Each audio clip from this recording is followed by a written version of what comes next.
Pour ceux qui ne me connaissent pas, je suis drifter pro. Je roule avec cette Nissan Silvia PS Race depuis un petit peu plus de 3 ans. Dans Drift Life, on va vous montrer un petit peu l'envers du décor, comment vous lancer dans la discipline, comment monter une voiture de drift pas chère et apprendre les bases du pilotage. Mais pour commencer, il faut une voiture.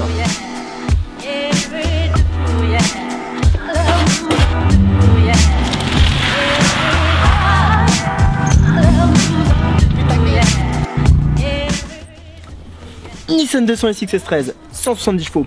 Et mate-moi ses jantes. Seul problème... fucking boîte auto.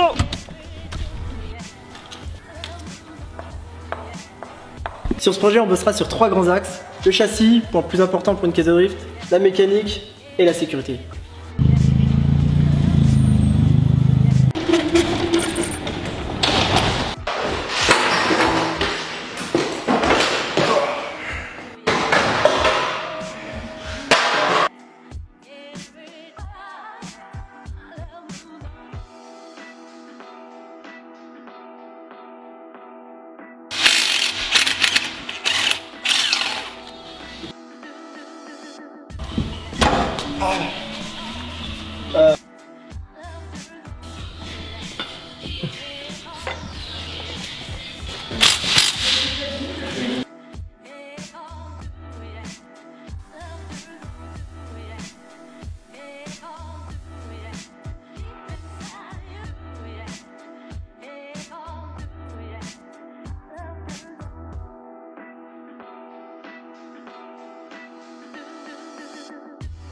L'autobloquant d'origine, on a préféré mettre un différentiel qu'on a soudé, ça permet d'avoir beaucoup plus de répondants.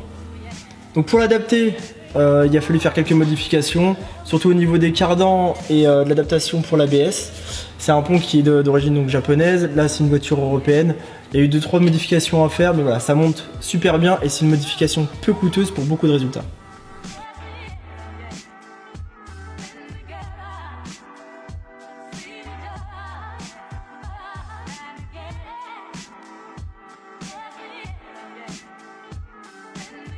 Donc la voiture était équipée d'origine en boîte automatique. Là on a fait un swap en boîte manuelle.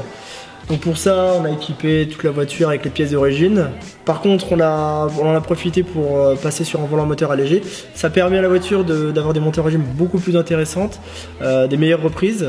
À ça on a également ajouté un embrayage renforcé. Donc ça permet de tenir un petit peu plus la puissance. Donc sur les modifications de la transmission entre le pont court et le volant moteur allégé, ça nous permet d'avoir beaucoup plus de répondants, d'exploiter au mieux la faible puissance du véhicule et surtout d'avoir une plage d'utilisation encore plus grande. On peut exploiter un petit peu plus le rapport de 2 et surtout pouvoir enquiller sur le rapport de 3. Donc voilà, on peut s'adapter vraiment à tous les circuits avec ça.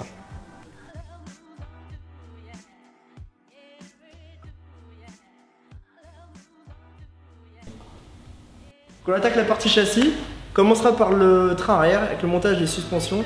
On va utiliser des suspensions D2 Racing, c'est réglable en hauteur et en dureté, qui permettra de régler au mieux le châssis. Pour éviter le squat derrière quand on va rabaisser la voiture,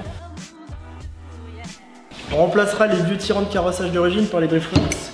Ceux-là sont réglables en longueur, ce qui permettra de retirer l'effet de squat et viser le pneu bien à plat.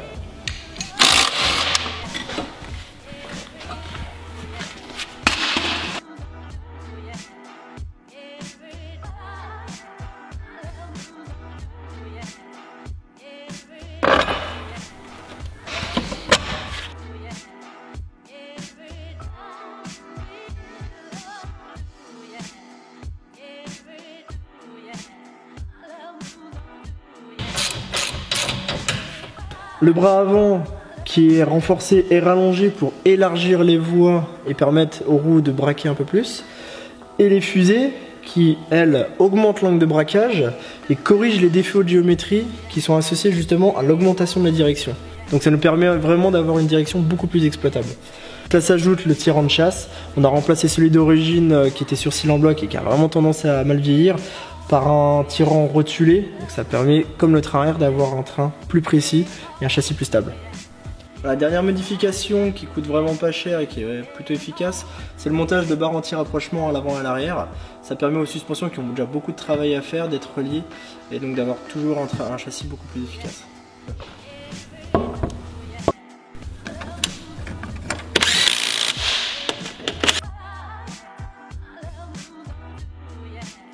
Pour la partie habitacle, on a gardé vraiment que l'essentiel. Donc on n'est pas parti dans un vidage extrême. On a préféré supprimer que la partie arrière avec la banquette et les ceintures d'origine pour garder un véhicule fonctionnel. Frein à main, c'est un point essentiel sur une caisse de drift. Ça permet de déclencher et d'entretenir la glisse. Donc nous on a préféré garder le frein à main d'origine en y rajoutant un drift button. Ça permet de ne plus avoir le système de blocage du retour du frein à main qui peut nous gêner donc pendant la glisse. Et surtout garder l'esprit voiture petit budget et éviter de monter un frein à main hydraulique. Autre élément essentiel dans une caisse de drift, les manomètres qui permettent d'avoir un œil constant sur la mécanique. On peut surveiller la pression de turbo, d'huile et la température d'huile.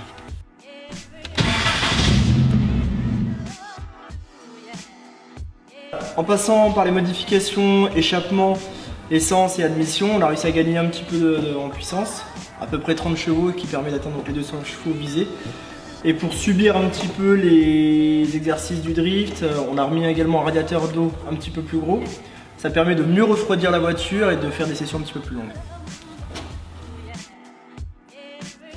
Voilà, une fois toutes ces modifications terminées, il ne vous reste plus qu'à faire un réglage de la géométrie. Faites-vous un kiff sur le logo de votre caisse, avec une couleur flashy, des stickers pour la rendre plus rapide, des jantes cool. Il n'y a plus qu'à vous faire plaisir, et j'espère vous croiser sur piste pour quelques battles.